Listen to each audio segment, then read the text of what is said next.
Finalmente llegamos al capítulo 13 de Nehemías, mis amados hermanos. Ya ustedes pueden limpiarse el sudor de la frente y decir, por fin este pastor se tardó mucho, pero ya llegamos.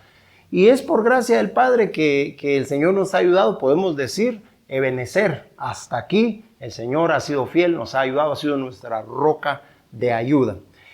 Hoy yo diría que es un día especial porque es un día de cierre de este libro, pero el cierre no puede ser tampoco así muy gacho.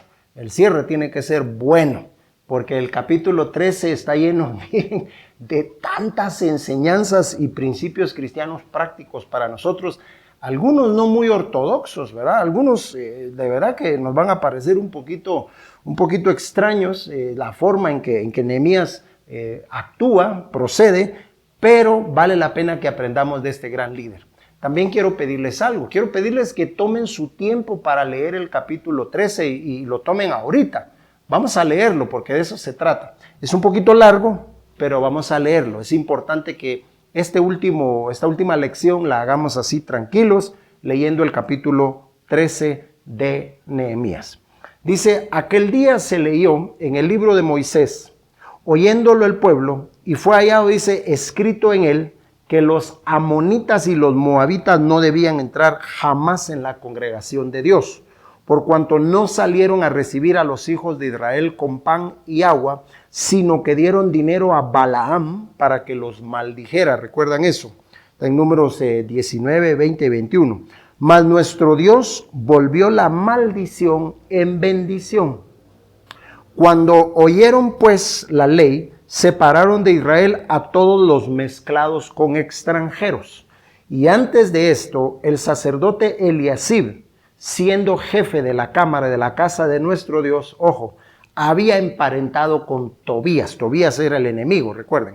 Y le había hecho, miren qué abuso, una gran cámara en la cual guardaban antes las ofrendas, el incienso, los utensilios, el diezmo del grano, del vino y del aceite, que estaba mandado dar a los levitas, a los cantores y a los porteros, y la ofrenda de los sacerdotes. Es decir, Eliasib, en lugar de utilizar esa cámara para el diezmo, los granos y todos los utensilios que se usaban para bendecir a los que servían del altar, a los que trabajaban en el altar, en lugar de eso, quitó eso y metió ahí, dice la escritura, hizo una bodega para Tobías. Ojo, porque usted dirá, ay no, qué abusivo, qué feo, pero nosotros hacemos lo mismo hoy en día.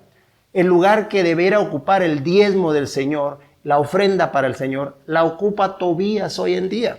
Tobías es todo aquello extraño, extranjero, que se gasta, se come lo que no le pertenece y ocupa un lugar que no es de él. Y todos nosotros, sin darnos cuenta, hemos metido a Tobías también en el templo del Señor, en el templo de nuestro corazón. Y hemos utilizado recursos, diezmo, dinero, para otras cosas que eran únicas y exclusivamente para el Señor. Y así a usted le moleste, diga, ese pastor ya está hablando de dinero, pero así es. Hemos sido también abusivos, igual que Eliasib, al no utilizar correctamente los recursos de Dios para Dios. Se los hemos dado a cosas extrañas. Y no me provoque porque me va a enojar. Dice el verso 6, mas a todo esto, dice, yo, dice Nehemías, no estaba en Jerusalén, porque en el año 32 de Artajerjes, rey de Babilonia, fui al rey. Es decir, Nehemías, recuerden que había salido con permiso de su jefe y tuvo que regresar. Y al cabo de algunos días pedí permiso al rey para volver a Jerusalén. Mire la gracia del Padre sobre Nehemías. Y entonces dice, supe del mal que había hecho Eliasib por consideración a Tobías. ¿Cuántos Tobías tendremos nosotros que consideramos siempre, verdad? Más que las cosas sagradas de Dios. Haciendo para él una cámara en los atrios de la casa de Dios. Y me dolió en gran manera, dice Nehemías. Aquí viene esta parte. Y arrojé todos los muebles de la casa de Tobías fuera de la cámara. Ese Nehemías, mire. Y dije que limpiasen las cámaras e hice volver allí los utensilios de la casa de Dios, las ofrendas y el incienso. Qué interesante, ¿no? encontré asimismo que las porciones para los levitas ya no se las estaban dando, y que los levitas y cantores que hacían el servicio mejor habían huido, dice, cada uno a su heredad, es decir, tuvieron que ir a trabajar en lo secular porque la gente no aportaba y no daba. Entonces reprendí a los oficiales y dije, ¿por qué está la casa de Dios abandonada? Y los reuní y los puse en sus puestos, y todo Judá trajo el diezmo del grano, del vino y del aceite a los almacenes. Ellos estaban descuidando su responsabilidad hacia la casa de Dios. Y puse por mayordomos de ellos al sacerdote Selemías y al escriba Sadoc, y de los levitas a Pedaías, y al servicio de ellos a Anán, hijo de Zacur, hijo de Matanías, porque eran tenidos por fieles, y ellos tenían que repartir a sus hermanos. Verso 14 dice, acuérdate de mí, oh Dios, en orden a esto, y no borres mis misericordias que hice en la casa de mi Dios y en su servicio. En aquellos días vi en Judá a algunos que pisaban en lagares en el día de reposo, es decir, estaban haciendo vino en día que no era permitido para ellos trabajar, y que acarreaban y haces, dice, y cargaban asnos con vinos y también de uvas, de higos y de toda suerte de carga, y que traían a Jerusalén en día de reposo. Y los amonesté acerca del día en que vendían las provisiones, porque era día sábado. También había en la ciudad tirios que traían pescado. ¿Por dónde entraban los tirios? ¿Alguien puede decirme en casa? Por la puerta del pescado. Que traían pescado, dice. Traían pescado y toda mercadería y vendían en día de reposo a los hijos de Judá en Jerusalén. Y reprendí a los señores de Judá y les dije, qué mala onda con ustedes, qué mala cosa la que hacen, profanando así el día de reposo. ¿No hicieron así también sus padres? Y por eso trajo nuestro Dios todo este mal en que nosotros estamos hoy en esta ciudad. Y ustedes añaden ira sobre Israel profanando el día de reposo. Sucedió pues, dice, que cuando iba oscureciendo a las puertas de Jerusalén antes del día de reposo, dije que se cerrasen las puertas y ordené que no las abriesen hasta después del día de reposo. Y puse a las puertas a algunos de mis criados para que en el día de reposo no introdujeran carga. Y se quedaron fuera de Jerusalén 1 y 2 veces los comerciantes y los que vendían toda especie de mercancía. Y les amonesté y les dije, oigan este líder, pues, ¿por qué se quedan ustedes aquí delante del muro atalayando a ver cómo entran? Estoy parafraseando. Si lo hacen otra vez, os echaré mano. ¡Ja! Eso suena como cuando a usted lo amenaza su suegra. Dice, si lo hacen otra vez, se las van a ver conmigo. Si lo hacen otra vez, les va a ir feo, muchachos, dice Nehemías. Mire, Nehemías era tremendo. Desde entonces, dice, no vinieron en día de reposo. Después de la amenaza que les echó Nehemías, ya no querían ni aparecerse. Y dije a los levitas que se purificasen y viniesen a guardar las puertas para santificar el día de reposo. También por esto, acuérdate de mí, Dios mío, y perdóname según la grandeza de tu misericordia. Verso 23. Vi asimismo en aquellos días a judíos que habían tomado mujeres de Asdod, amonitas y moabitas, y la mitad de sus hijos hablaban la lengua de Asdod, y la mitad de sus hijos, porque no sabían hablar judaico, sino que hablaban conforme a la lengua de cada pueblo. Más o menos lo que le pasa a nuestros compatriotas que se van de aquí de Guatemala y después tienen hijos en Estados Unidos. Después los patojos ya no hablan Spanish, ya no hablan español, solo inglés hablan y un poquito de Spanglish, como decimos por ahí, que hay que sacar la troca para ir a hacer la yarda, dicen. Bueno, entonces dice el verso 25, y reñí con ellos y los maldije y herí a algunos de ellos y les arranqué los cabellos. Mire, hermano, Nehemías sí estaba enojado. O sea, les arrancó el pelo, los agarró del pelo y les arrancó el pelo. Estaba enojado. Esa administración quiero yo también para algunos. Dice, y les arranqué el pelo y les hice, dice, jurar diciendo, no daréis a vuestras hijas a sus hijos, ni tomaréis de sus hijas para vuestros hijos, ni para vosotros mismos. Esto se nos ha olvidado a los cristianos. Eso de unirse con yugo desigual ya no va con los cristianos porque ahora ya no nos importa, ¿verdad? Ahora nos dicen, pero está guapo, pero después lo convierto, pero mire que tiene buen billete, es de buena familia, el patojo es trabajador, decimos, y ya se nos olvidó el principio de no mezclar lo santo con lo impuro, porque un poquito de levadura leuda toda la masa, dice la palabra. Entonces dice en Nehemías, verso 26, ¿acaso no pecó por esto Salomón, rey de Israel? Bien que en muchas naciones no hubo rey como él, que era amado de su Dios, y Dios lo había puesto por rey y sobre todo Israel. Miren lo que dice, aún dice, le hicieron pecar las mujeres, aún a él, le hicieron pecar las mujeres extranjeras. Y obedeceremos a vosotros para cometer todo este mal tan grande de prevaricar contra nuestro Dios, tomando mujeres extranjeras. Y uno de los hijos de Joiada, hijo del sumo sacerdote Eliasib, era yerno de Sanbalat. Recuerdan que Sanbalat, Tobías y Gesem eran los enemigos. Era yerno de Sanbalat horonita. Por tanto, lo ahuyenté de mí. Ya se imagina la cara que le hizo el Nehemías. Le ha de haber dicho, te voy a dar los 5 dones del ministerio y tenés 30 segundos para salir de aquí. Y al otro, ¿para qué? Para luego es tarde, dijo, y salió huyendo. Acuérdate de ellos, Dios mío, contra los que contaminan el sacerdocio y el pacto del sacerdocio y de los levitas. Los limpié pues de todo extranjero, mire qué maravilloso, y puse a los sacerdotes y levitas por sus grupos, a cada uno en su servicio, y para la ofrenda de la leña en los tiempos señalados y para las primicias. Y este libro maravilloso termina diciendo, acuérdate de mí, Dios mío, para bien. Wow, un capítulo largo, pero vale la pena leerlo y aún más vale la pena que oremos antes de seguir hablando de él.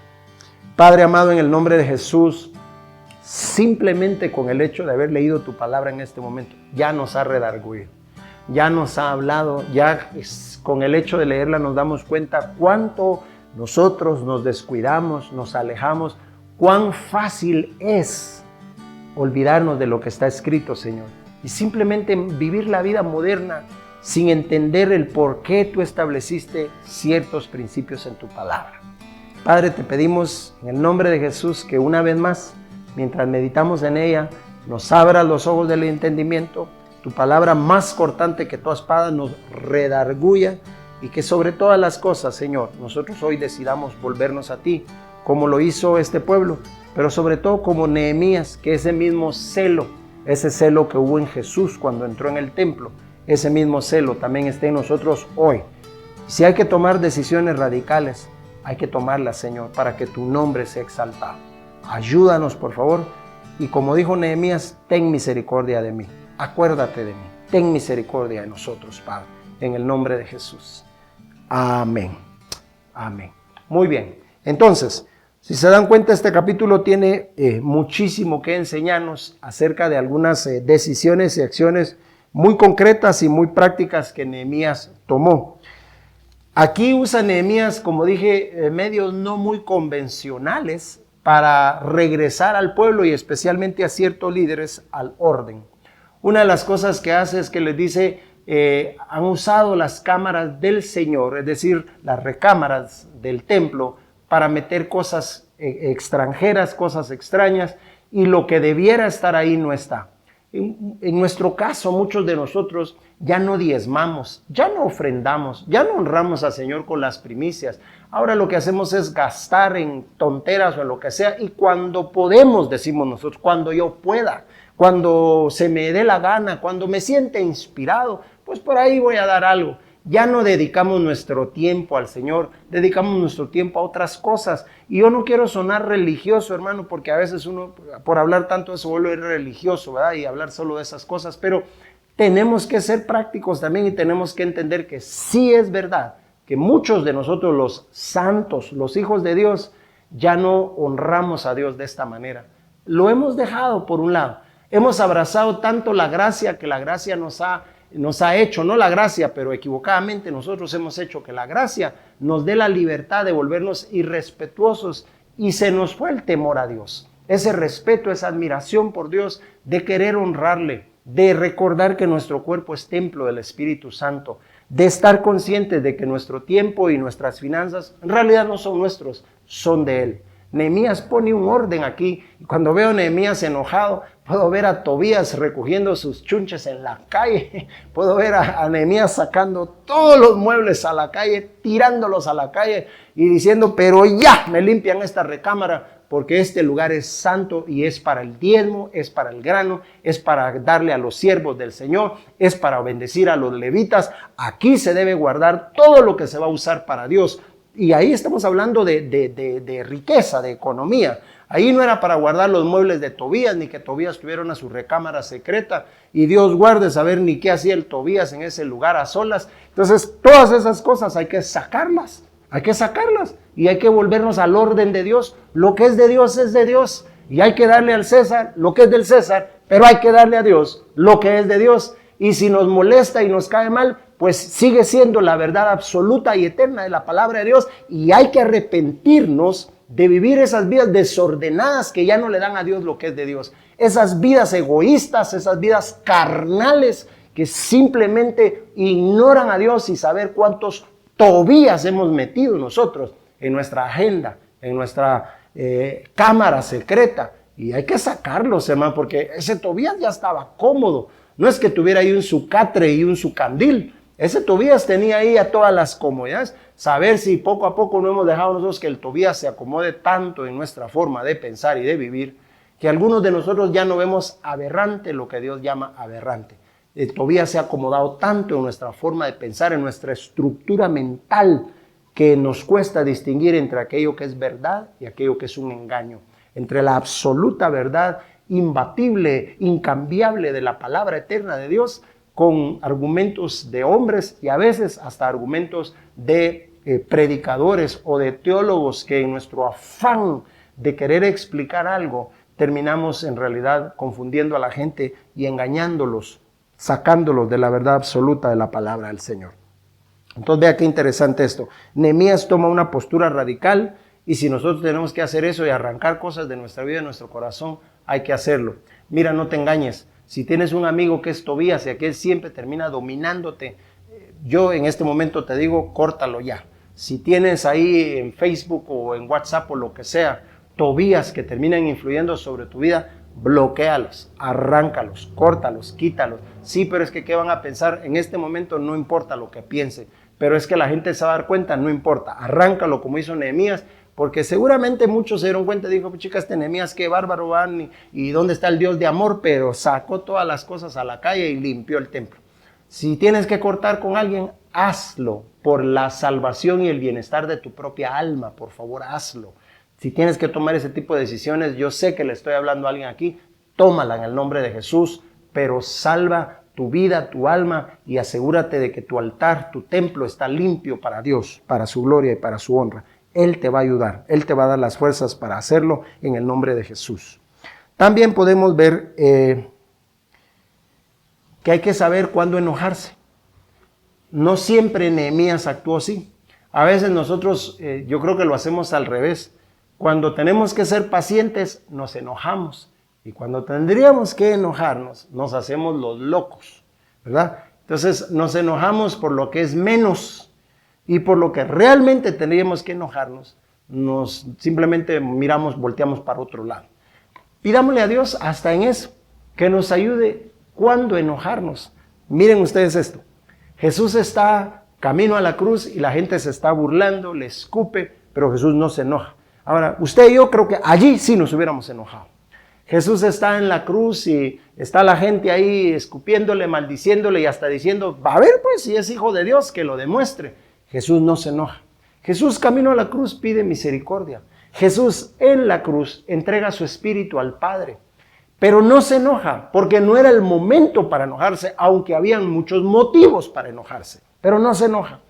¿Cuán necesario es pedirle al Espíritu Santo? Mire, parece una oración rara, pero Espíritu Santo, ayúdame a enojarme.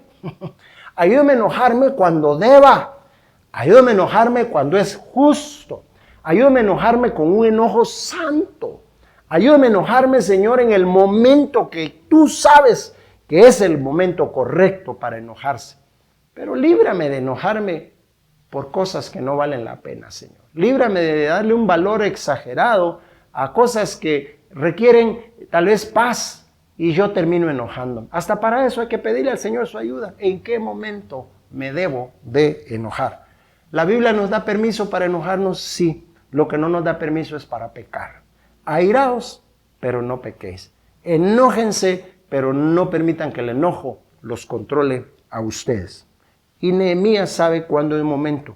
Este era el momento para molestarse y para sacar el celo de la casa, ¿verdad? El Señor Jesús, siendo manso y humilde, como ya lo dije, entró al templo, hizo un látigo, un azote, y sacó todo lo que no tenía que estar ahí. Y ese es el mismo que dijo, si te dan en una mejilla, pon la otra. Y es el mismo que dijo al que te quiera pedir prestado, no se lo rehuses. Es el mismo Señor Jesús que dijo, Padre, perdónalos porque no saben lo que hacen. Y es el mismo Señor Jesús que entró al templo y dice que no permitía que nadie se le atravesara. Me hubiera gustado estar ahí, hermano. Ver cuántos chicotazos se llevaron, un montón en la espalda, en las piernas. Señor, dándole a todo el mundo ahí por irreverentes. Pues sí. No nos suena muy agradable, no parece ese Jesús misericordioso, pero es el mismo porque el celo de tu casa me consume, dice. Y luego pasamos a otra parte aquí, en donde Nehemías se había ido por un tiempo, no sabemos cuánto tiempo estuvo de regreso con Artajerjes, luego volvió a pedir permiso para regresar a Jerusalén, lo cual es admirable y en sí mismo ya es una lección para nosotros. No sé, él se fue, pero siguió preocupado por la gente. Se fue, pero seguía pensando cómo estaba la gente allá. Ya habían celebrado, ya habían levantado los muros, ya supuestamente todo estaba bonito. Pero mientras él no estuvo, otra vez se metió el Tobías y el Sanbalat y empezaron a usurpar cosas y lugares que no deberían. Cuando Nehemías vino, volvió a poner orden. Todos nosotros, dijo el Señor Jesús, velad y orad. Velad y orad. Y nosotros tenemos que estar así, mis amados hermanos. No podemos ser ingenuos hasta caer en tontos, en pensar que ya lidiamos con una situación, entonces esto nunca más va a volver a pasar. Tenemos que estar siempre velando y orando, guardando nuestro corazón. El perdón no es algo que se hace una vez en la vida, ni yo le perdoné, no. El rencor no es una vez en la vida que uno trata con ese asunto. Siempre la lujuria, las malas miradas, la lengua, las malas palabras, no es una cosa que uno trata solo una vez en la vida y ya estuvo. Uno tiene que estar en guardia, constantemente. Nehemías regresa y se da cuenta que ya hay cosas que están fuera del orden y otra vez por gracia y misericordia de Dios pone orden en esas vidas. Ahí está esa parte que le leí hace un momento donde dice que los agarró del pelo. Yo no le recomiendo ese tipo de administración porque sí está un poquito pues fuerte, va la administración de Nehemías, pero dice que los agarró del pelo y les quedó el pelo en la mano del jalón que le pegó. ¿Qué tan enojado estaba Nehemías? Está bastante enojado, ¿pero por qué? Porque dice que se habían mezclado los hijos de Israel con las hijas de Asdod y a la inversa también, las hijas de ellos o los hijos de ellos con las hijas de Israel. ¿Qué quiere decir esto? Que tenemos que mantener la actitud de separar. Lo que es santo, santo es. Y no debemos mezclar nosotros lo santo con lo impuro. El Señor le dijo a Jeremías, conviértanse ellos a ti y tú no te conviertas a ellos. No se trata de ser santulón ni un religioso como eran los fariseos, que yo no me junto con la chusma. No se trata de eso, pero sí se trata de mantener siempre, aún en Jesús cenaba con pecadores, comía con ellos, pero siempre era Jesús. No por eso él también se ponía a decir las malas palabras que ellos decían, no por eso también él decía, divirtámonos de esa forma. No, él siempre fue accesible, fue real, fue un ser humano para ellos. Ellos se sentían atraídos hacia él, pero mantuvo siempre que él era el Hijo de Dios, mantuvo su santidad. Entonces, esa parte a nosotros se nos olvida. Nosotros creemos que por estar entre pecadores, pues tenemos que actuar exactamente igual que ellos en todo lo que hagan. Y no es así. No vamos a ser, como dije, religiosos ni santulones, pero vamos a ser reales. Vamos a ser personas que aman a Dios, personas que pueden influenciar sobre otros y no que ellos terminen influenciando sobre nosotros. Cuando yo era joven, y ahí van a decir algunos, pobre el hermano, ¿verdad? Cuando yo era joven en esa época, a las chicas se les conquistaba con un mazo de madera y se les daba un guamazo en la cabeza y luego se les jalaba del pelo, ¿verdad? Algo así van a pensar ustedes. Pero no, cuando yo era joven, se hacía mucho énfasis en mantener los noviazgos cristianos, cristianos con cristianos. Se hacía mucho énfasis en que si uno es templo y morada del Espíritu Santo, pues si va a tener un noviazgo, tiene que ser con otro cristiano. Hoy eso se ha perdido mucho, por eso después hay muchos problemas entre las mismas parejas, porque ya ni siquiera se detienen a pensar qué comunión tiene la luz de las tinieblas o cómo se puede unir un yugo desigual, lo cual al final termina siendo un gran problema. Ya sé, algunos me van a decir, sí, pero yo conozco un caso, sí, pero en el caso de la fulana, ya lo sé, pero eso no significa que esa sea la forma en que Dios quiere que se hagan las cosas. Si Dios usó de misericordia con alguien, fue eso, fue misericordia. Pero eso no significa que uno, simple y sencillamente, viendo la advertencia, se va a ir también al barranco y decir, aquel se cayó en el hoyo y no se murió. Sí, pero no vaya a ser que yo sí me muera al caerme en el hoyo. Por eso debo seguir el consejo divino de la palabra del Señor. ¿Qué les parece si oramos? ¿Qué les parece si tomamos un tiempo para darle gracias al Señor por todo lo que aparece en este libro y todo este tiempo que nos dio en esta jornada con Nehemías? Y sí, yo como les dije en uno de estos programas, yo quiero conocer a Jesús, por supuesto. Quiero conocer a Pablo cuando vaya al cielo. Y yo creo que el tercero que quiero conocer es este hermano Nehemías. Quiero ir a preguntarle cómo fue, que me cuente más detalles de todo lo que pasó en su experiencia. Padre, en el nombre de Jesús, gracias. Gracias por tu palabra eterna, gracias por tu palabra preciosa. Gracias porque nos has dado todos estos días para estudiar este libro. Señor, ponemos nuestra vida y el hecho de ser hacedores de esta palabra delante de ti, Señor. Gracias porque no estamos aquí solo para recibir información, sino para ser transformados. Quisiéramos cerrar el capítulo final de nuestra vida de esta forma. Quisiéramos cerrarla con una mayor santificación, un mayor celo por tus cosas santas, una mayor conciencia de quiénes somos. Quisiéramos que en nuestros días finales nosotros también sacáramos a los Tobías y limpiáramos nuestra vida, el templo, y te buscáramos con mayor pasión y mayor anhelo, Señor.